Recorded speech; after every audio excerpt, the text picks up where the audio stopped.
I Lukrambina Kumari Chanu Laifamsi More Torian Wangma 1 number 7 Akoi ge ngasi akoi nasde SKYVA ge club sidahita lairi beje khoi more dagi khara aduga sugunu dagi family ama ani ga yauri ngosai mafong khangdana loina chenarak panina amaga loina punna loina mix tawraga loina laire adubu haurakiba ji lanse khoigi megi tang ahum je akhoi gi more gi di lai harauba konong lai bi harauba loiba tang ani loiba de tang ahum dana mungna lamjen tawe akhoi mungna lamjen tawba ki sida akhoi gi pana lepna bada pana jingjina mai magi kaino chilera kan adugi ngasai lamjel hauram da gi akhoi gi pung manga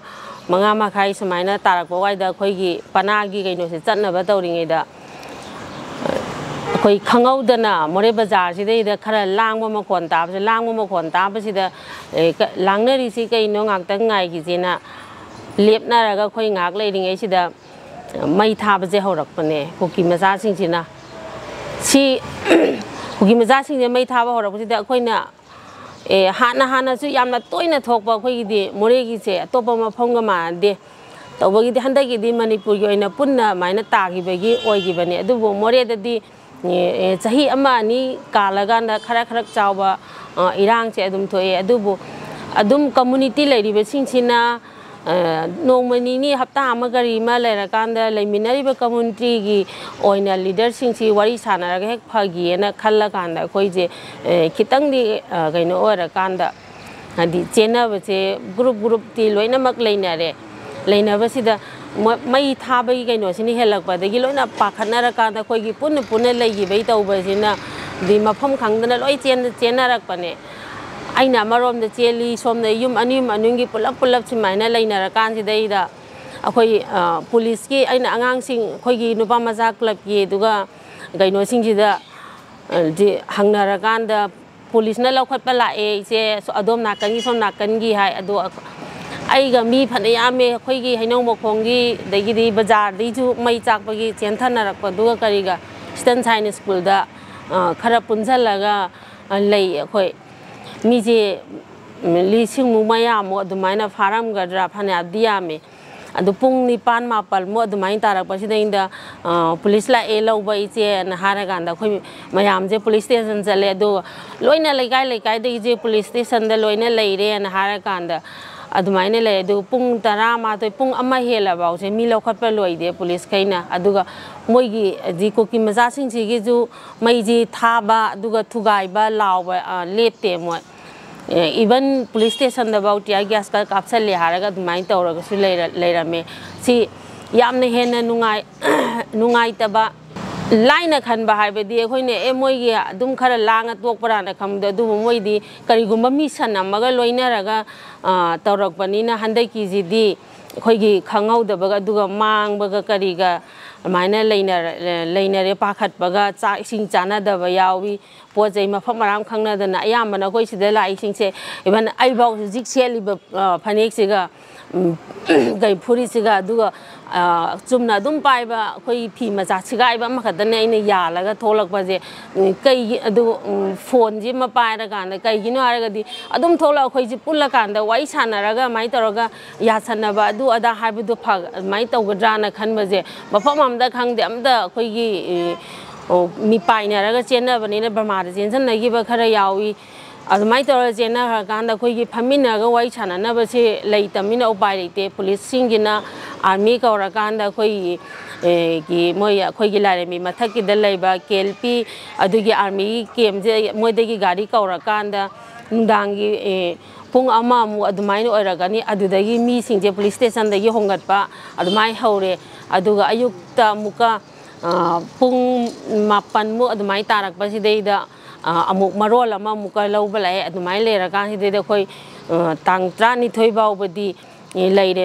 marak sidei da numi humni chalak pada ꯑꯩꯈꯣꯏꯒꯤ service ꯇꯧꯕꯁꯤꯡ ꯃꯣꯔꯦꯗ ꯇꯥꯕꯁꯤꯡꯒꯤ ꯍꯥꯟꯅ ꯊꯥꯈꯤꯅꯕꯒꯤ chance ꯂꯩ ꯑꯗꯨꯃꯥꯏꯅ ꯇꯧꯔꯀꯥꯟꯗ ꯑꯥꯔꯃꯤꯁꯤꯡꯁꯤꯅ ꯊꯤꯟꯕꯤꯔꯤꯅꯤ ꯍꯥꯏꯔꯒ ꯃꯣꯏꯅ ꯂꯝꯕꯤꯗ ꯑꯗꯨꯃꯥꯏꯅ ꯇꯧꯔꯀꯥꯟꯗ ꯃꯣꯏꯅ ꯒꯥꯠ ꯇꯥꯔꯀꯥꯟꯗ ꯊꯤꯜꯂꯦꯅ ꯍꯥꯏꯔꯀꯥꯟꯗ ꯅꯣꯡꯃ ꯅꯤꯅꯤ ꯀꯥꯟꯅꯔꯒ ꯂꯥꯛꯄꯗ ꯑꯩꯈꯣꯏꯁꯦ ꯔꯣꯁꯦ 4-5ꯔꯛ ꯁꯨꯕ ꯇꯔꯟ ꯑꯣꯏꯅꯤ ꯑꯗꯣ ꯑꯩꯈꯣꯏ ꯇꯤꯝ ꯈꯔꯁꯤꯅ ꯇꯥꯡ 12ꯒꯤ ꯅꯨꯃꯤꯗꯥꯡ ꯋꯥꯏꯔꯝꯁꯤꯗ ꯑꯔꯣꯏꯕ ꯑꯣꯏꯅ ꯊꯣꯛꯂꯛꯑꯦ ꯍꯥꯏꯇꯥꯔꯦ ꯕꯔꯃꯥꯗꯩ ꯊꯣꯛꯂꯛꯄ ꯀꯥꯡꯕꯨꯁꯤ ꯅꯠꯇꯕꯤꯗ ꯍꯥꯟꯅ ꯑꯗꯨꯝ ꯂꯩꯕꯁꯤꯗꯩꯗ ꯑꯗꯨꯕꯨ ꯃꯣꯏꯒꯤ ꯀꯦꯝꯗ ꯂꯩꯕꯗꯣ ꯆꯨꯝꯃꯦ ꯑꯩꯈꯣꯏꯒꯤ ꯆꯥꯅꯕꯒꯤ ꯀꯔꯤ ꯑꯗꯨꯒꯤꯗꯤ ꯈꯔ ꯐꯩ ꯃꯣꯏꯅ ꯐꯖꯅ ꯁꯣꯛꯄꯟꯗꯅꯕꯒꯤ ꯊꯝꯕꯤꯕꯗꯨꯒꯤꯗꯤ ꯑꯩꯈꯣꯏ ꯑꯗꯨꯒꯤꯗꯤ ꯃꯣꯏꯗ ꯑꯩꯈꯣꯏ ꯍꯔꯥꯎꯕ ꯅꯨꯡꯉꯥꯏꯕ ꯑꯗꯨꯃꯥꯏꯅ ꯐꯣꯡꯗꯣꯛꯅꯤꯡꯉꯤ ꯑꯁꯣꯜ ꯑꯅꯥ ꯃꯌꯥꯝ ꯌꯥꯎꯕꯒ ꯍꯥꯏꯗꯤ ꯑꯉꯥꯡ ꯅꯨꯕꯤ ꯑꯗꯨꯒꯤꯗꯤ ꯀꯟꯁꯦꯞ ꯑꯣꯏꯕ ꯃꯌꯥꯝ ꯑꯃ ꯌꯥꯎꯕꯁꯤꯡꯁꯤꯒ ꯗꯤ ꯃꯣꯏꯒꯤ ꯋꯥꯕꯁꯤꯡ ꯑꯗꯩ ꯑꯅꯥꯕ ꯋꯥꯟꯊꯔꯛꯄ ꯌꯥꯎꯔꯛꯏ ꯀꯩꯗꯧꯕ ꯌꯥꯎꯏ ꯑꯗꯨꯒꯤꯗꯤ ꯃꯣꯏꯒꯤ ꯑꯥꯔꯃꯤ ꯍꯣꯁꯄꯤꯇꯥꯜꯗꯨꯗ ꯑꯗꯨꯃꯥꯏꯅ ꯇꯧꯔꯒꯕꯨꯗꯤ ꯊꯝꯕꯤ ꯐꯩ ꯑꯗꯨꯒꯤꯗꯤ ꯑꯗꯣ ꯑꯩꯈꯣꯏ ꯁꯨꯃꯥꯏꯅ ꯃꯊꯪ ꯊꯣꯛꯈꯤꯕꯁꯤꯗꯩꯗ ꯑꯩꯈꯣꯏꯅ ꯔꯤꯍꯦꯞ ꯀꯦꯝ ꯊꯝꯒꯅꯤꯅ ꯍꯥꯏꯕ ꯔꯤꯍꯦꯞ ꯀꯦꯝ ꯊꯝꯕꯁꯦ ꯑꯩꯅ ꯁꯣꯝ ꯅꯥꯀꯟꯗ ꯑꯩꯈꯣꯏꯒꯤ ꯍꯧꯖꯤꯛ ꯀꯩꯅꯣꯒꯤ ꯀꯨꯀꯣꯃꯤꯒꯤ ꯀꯔꯤꯒꯤꯅꯤ ꯍꯥꯏꯔꯀꯥꯟꯗ ꯑꯩꯈꯣꯏꯒꯤ CSOꯁꯤꯡꯒꯤ ꯆꯦꯜꯂꯤꯕꯁꯤꯡꯗꯨꯗ ꯑꯩ ꯀꯩꯅꯣꯗ ꯂꯩꯔꯤꯉꯩꯗ ꯑꯥꯔꯃꯤ ꯀꯦꯝꯗ ꯂꯩꯔꯤꯉꯩꯗ ꯃꯣꯏꯗ ꯐꯣꯟ ꯇꯧꯔꯒ ꯍꯥꯏ ꯀꯔꯤꯒꯨꯝꯕ ꯃꯣꯔꯦꯒꯤ ꯃꯤ ꯄꯨꯊꯣꯛꯄ ꯍꯧꯔꯤꯁꯦ ꯃꯐꯝ ꯑꯃꯗ ꯄꯨꯟꯅ ꯊꯝꯕꯤꯌꯨ ꯌꯥꯔꯒꯗꯤ ꯃꯆꯣꯏ ꯇꯧꯕꯤꯒꯅꯣꯅ ꯑꯩꯅ ꯑꯗꯨꯃꯥꯏꯅ ꯊꯝꯃꯦ ꯑꯗꯣ ꯍꯣꯏ ꯑꯩꯈꯣꯏ ꯄꯨꯟꯅ ꯊꯝꯅꯕꯗꯤ ꯇꯧꯒꯦ ꯍꯥꯏꯔꯒ ꯃꯣꯏꯅ ꯑꯗꯨꯒꯤ ꯀꯩꯅꯣꯗꯤ ꯁꯤꯟꯒꯦꯅꯗꯤ ꯍꯥꯏ ꯑꯗꯨꯕꯨ ꯃꯊꯪ ꯇꯧꯔꯀꯥꯟꯗ ꯑꯃꯗꯁꯨ ꯂꯥꯜꯂꯦ ꯇꯧꯕꯗ ꯁꯤꯃ ꯐꯖꯗꯦ ꯑꯗꯨ ꯑꯗꯥ ꯍꯥꯏꯕꯒꯤ ꯋꯥꯐꯝ ꯅꯠꯇꯕꯤꯗ ꯍꯧꯖꯤꯛ ꯉꯁꯤꯃꯛꯁꯨ ꯑꯩꯈꯣꯏ ꯑꯀꯥꯝꯄꯥꯠꯇ ꯂꯩ ꯂꯤꯂꯣꯡꯗ ꯂꯩ ꯃꯌꯥꯡꯐꯥꯟꯂꯣꯝꯗ ꯂꯩ ꯑꯗꯒꯤ ꯂꯣꯏꯅ ꯑꯩꯈꯣꯏꯒꯤꯁꯦ ꯃꯤꯁꯦ ꯌꯥꯝꯗꯕꯤꯗ ꯆꯥꯏꯔꯒ ꯂꯩꯕꯁꯤꯃꯗꯤ ꯅꯨꯡꯉꯥꯏꯇꯕ ꯑꯗꯨꯒ ꯃꯁꯤꯅ ꯀꯩꯗ ꯀꯥꯏꯔꯛꯀꯦ ꯍꯥꯏꯔꯀꯥꯟꯗ ꯒ꯭ꯔꯨꯞꯁꯤ ꯂꯩꯔꯀꯥꯟꯗ ꯑꯩꯈꯣꯏꯒꯤ ꯈꯤꯇꯪ ꯃꯃꯤꯠ ꯃꯅꯥꯁꯤꯡꯅ ꯆꯦꯟꯒꯗꯕ ꯑꯋꯥꯠ ꯑꯄꯥ ꯌꯦꯡꯒꯗꯕꯁꯤꯡꯁꯦ ꯂꯣꯏꯅ ꯆꯥꯏꯅ ꯂꯩꯅꯈ꯭ꯔꯕꯅꯤꯅ ꯁꯤꯒꯤ ꯄꯨꯟꯁꯤꯜꯂꯒ ꯀꯔꯤ ꯇꯧꯁꯤꯒꯦꯅ ꯍꯥꯏꯕꯒꯤ ꯁꯤꯗꯩꯗ ꯈꯨꯗꯣꯡ ꯆꯥꯗꯕꯀꯣ ꯍꯥꯏꯗꯤ ꯒꯥꯔꯤ ꯂꯩꯅꯕꯕꯨꯗꯤ ꯐꯔꯦ ꯏꯚꯟ ꯑꯩꯗꯤ ꯒꯥꯔꯤ ꯌꯥꯎꯗꯕꯅꯤꯅ ꯁ꯭ꯋꯥꯏꯗꯒꯤ ꯒꯥꯔꯤ ꯅꯦꯛꯄ ꯑꯃꯨꯛ ꯆꯪꯗꯣꯏꯅꯤ ꯀꯥꯔꯐ꯭ꯌꯨꯅꯤ ꯑꯗꯨꯅꯤ ꯍꯥꯏꯔꯀꯥꯟꯗ ꯑꯩꯈꯣꯏꯒꯤ ꯑꯋꯥꯕꯁꯦ ꯁꯤ ꯃꯅꯨꯡꯁꯤꯗ ꯂꯩꯕꯁꯤ ꯃꯌꯥꯝꯁꯦ ꯂꯩꯍꯧꯔꯅꯤ ꯑꯩ ꯊꯣꯛꯀꯗꯣꯏꯅꯤ ꯑꯃ ꯑꯅꯤ ꯊꯣꯛꯀꯗꯣꯏꯅꯤ ꯑꯗꯨꯒꯤꯁꯨ ꯅꯨꯡꯉꯥꯏꯇꯕ ꯌꯥꯝꯃꯦ ꯑꯗꯨꯒ ꯑꯩꯈꯣꯏꯅ ꯁꯤ ꯑꯩꯅ ꯀꯦꯝꯁꯤꯡꯁꯦ ꯂꯣꯏꯅ ꯍꯪꯉꯀꯥꯟꯁꯤꯗꯩꯗ ꯀꯗꯥꯏꯗ ꯀꯅꯥ ꯂꯩꯌꯦꯅ ꯍꯥꯏꯔ ꯇꯧꯔꯀꯥꯟꯗ ꯑꯩꯁꯨ ꯁꯤꯗ ꯑꯗꯨꯝ ꯀꯩꯅꯣ ꯂꯩꯔꯒꯦ ꯑꯗꯨꯗꯤ ꯈꯔ ꯂꯩꯕꯁꯤꯗ ꯍꯥꯏꯔꯒ ꯂꯥꯛꯄꯅꯦ ꯑꯗꯨꯕꯨ ꯑꯩꯈꯣꯏꯅ ꯊꯣꯛꯂꯛꯄꯒꯤ ꯃꯇꯝꯁꯤꯗꯗꯤ ꯐꯥꯔꯁꯁꯤ ꯈꯨꯃꯟ ꯂꯝꯄꯥꯛꯇ ꯄꯂꯦꯟꯗ ꯑꯍꯤꯡ ꯑꯃ ꯂꯦꯛꯑꯅꯤ ꯑꯌꯨꯛ ꯅꯣꯡꯉꯥꯜꯂꯅꯤ ꯈꯨꯃꯟ ꯂꯝꯄꯥꯛ ꯊꯝꯃꯅꯤ ꯈꯨꯃꯟ ꯂꯝꯄꯥꯛꯇꯩ ꯀꯗꯣꯝ ꯄꯨꯗꯣꯏꯅꯣ ꯍꯥꯏꯕꯁꯤꯃ ꯈꯪꯅꯗꯦ ꯑꯗꯨꯕꯨ ꯑꯗꯨꯗ ꯄꯨꯔꯦꯅ ꯑꯗꯨꯃꯥꯏꯅ ꯄꯥꯎꯁꯦ ꯂꯧꯅꯔꯀꯥꯟꯗ ꯑꯩꯈꯣꯏꯒꯤ ꯏꯁꯥꯗ ꯅꯨꯡꯅꯥꯡꯕ ꯃꯥꯡꯅꯈꯤꯕ ꯑꯉꯥꯡꯁꯤꯡ ꯌꯥꯎꯔꯝꯒꯗ꯭ꯔꯥ ꯀꯃꯥꯏꯅ ꯇꯧꯔꯝꯒꯅꯤ ꯍꯥꯏꯕ ꯑꯗꯨꯒꯤꯁꯨ ꯅꯨꯡꯉꯥꯏꯇꯕ ꯌꯥꯝ ꯂꯩ ꯑꯗꯨꯕꯨ ꯍꯧꯖꯤꯛꯇꯤ ꯐꯔꯦ ꯃꯐꯝ ꯁꯨꯃꯥꯏꯅ ꯃꯐꯝꯗ ꯂꯩꯔꯦ ꯈꯣꯠꯂꯦꯅ ꯍꯥꯏꯕꯗꯣ ꯑꯗꯨꯒꯤꯗꯤ ꯐꯔꯦ ꯑꯗꯨꯕꯨ ꯇꯧꯒꯨꯝꯁꯨ ꯁꯤꯗꯩꯁꯤꯗ ꯑꯩꯅ ꯍꯥꯏꯅꯤꯡꯕꯁꯦ ꯑꯩꯈꯣꯏꯒꯤ ꯀꯨꯀꯤ ꯏꯆꯤꯜ ꯏꯅꯥꯎꯁꯤꯡꯒꯤ ꯃꯣꯏꯒꯤ ꯂꯥꯟꯁꯤ ꯍꯧꯖꯤꯛꯇꯤ ꯀꯨꯀꯤꯒ ꯃꯩꯇꯩꯒꯤꯒ ꯂꯥꯟ ꯍꯥꯏꯕꯁꯤꯗ ꯌꯥꯝ ꯐꯖꯗꯕ ꯑꯃꯗꯤ ꯊꯣꯛꯏ ꯇꯧꯕꯗꯤ ꯃꯣꯏꯒꯤ ꯀꯨꯀꯤꯒꯤ ꯂꯤꯗꯔꯁꯤꯡꯁꯤꯒꯤ ꯋꯥꯈꯜꯁꯤꯅ ꯀꯔꯤꯅꯣ ꯑꯗꯨꯒ ꯑꯃꯨꯛꯁꯨ ꯃꯣꯏꯒꯤꯗꯤ ꯂꯣꯏꯅꯃꯛ ꯑꯆꯧꯕꯗꯒꯤꯅ ꯃꯆꯥꯐꯥꯎ ꯆꯞ ꯃꯥꯟꯅꯈꯤꯕꯒꯤ ꯇꯧꯕꯁꯤꯒꯤ ꯑꯃ ꯂꯩꯔꯒ ꯑꯗꯨꯕꯨ ꯃꯣꯏꯒꯤ ꯄ꯭ꯂꯥꯟꯗꯤ ꯆꯍꯤ 5-10 10-20ꯒꯤꯗꯒꯤ ꯇꯧꯔꯛꯄꯅꯤꯅ ꯑꯩꯈꯣꯏꯅ ꯑꯃꯨꯛ ꯏꯇꯤꯡ ꯇꯤꯡꯅ ꯂꯩꯊꯣꯛꯍꯧꯔꯨꯕꯒꯤ ꯉꯁꯤ ꯑꯃꯨꯛ ꯁꯤ ꯋꯥꯕꯁꯦ ꯁꯤꯐꯧ ꯌꯧꯅ ꯅꯪꯉꯤꯅꯦ ꯍꯥꯏꯕꯁꯦ ꯁꯤꯃ ꯈꯪꯅꯤꯡꯉꯦ ꯑꯗꯨꯕꯨ ꯃꯔꯛꯇ ꯏꯟꯗꯤꯌꯥꯒꯤ ꯀꯩꯅꯣ ꯃꯣꯏꯒꯤ ꯏꯟꯇꯦꯂꯤꯖꯦꯟꯁ ꯀꯥꯡꯕꯨ ꯀꯔꯤ ꯃꯌꯥꯝꯁꯤꯡꯁꯤꯗꯤ ꯂꯣꯏꯅꯃꯛꯇꯤ ꯈꯪꯉꯝꯒꯅꯤ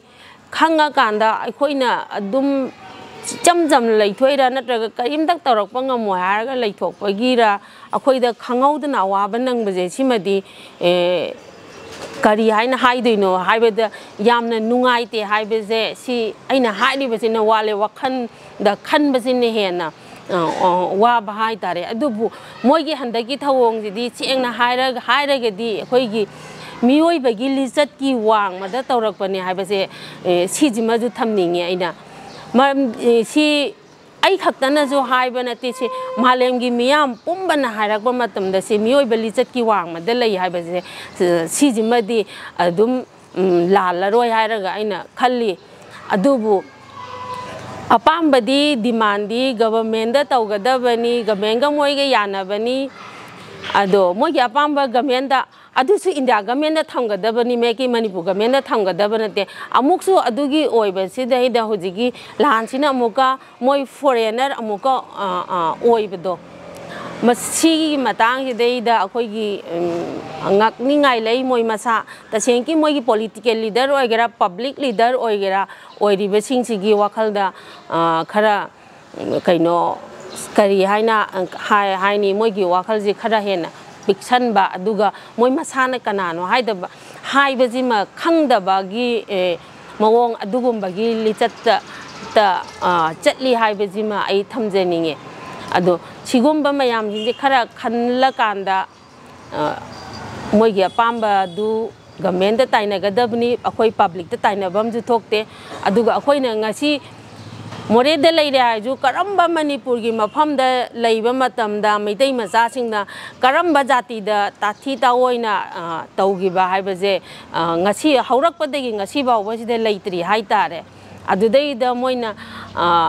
yamna hena nungaitana dum leiriba public sing da khut thabaje si jimaju henmalle hana khalli adubu sarkar sina hujik se akhoi Manipur government oigera India government oigera moina kari khalli aduga mayam se kari khallaga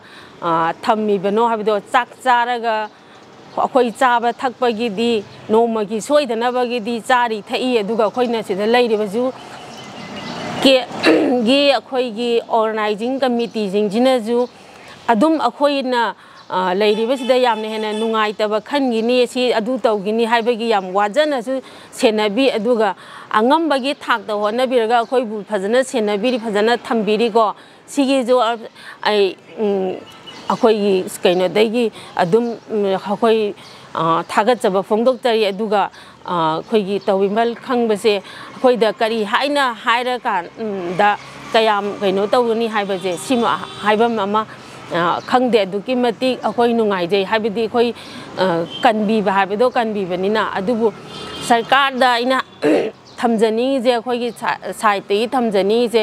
huji akhoi moina swaida kari tauri haiba khangde na haiba tare adubu akhoi di ngasai gi ipa ipu horak padagi akhoi gi mirol ahum mari manga gi mamang dagi leira abanina di moregi miyam singdi adu moreda adum haningi akhoi gi leiri ba hanagi leifam duda phajan adum leiningi aduna akhoi gi leifam jingdi da ni tana leiba yana na bagi damakta sarkar da athuba matamda moigi lan gi kaino sima loisan bina ba adu duma thamningi adu kanda akhoina leiba sidai da akhoi gi state sarkar gi oiba khoi gi mating pudok pa mating pudok ji state ki di akhoi state security na ngakjagadabani akhoi na haidana ju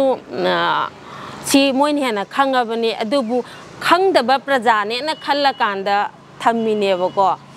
akhoi gi state ki dadi akhoi state sarkar si gi magi full power se akhoi dadi 1/3 da oina tawe akhoi Manipur sarkar gi moi gi power si di aduna full power to birakanda akhoi gi state force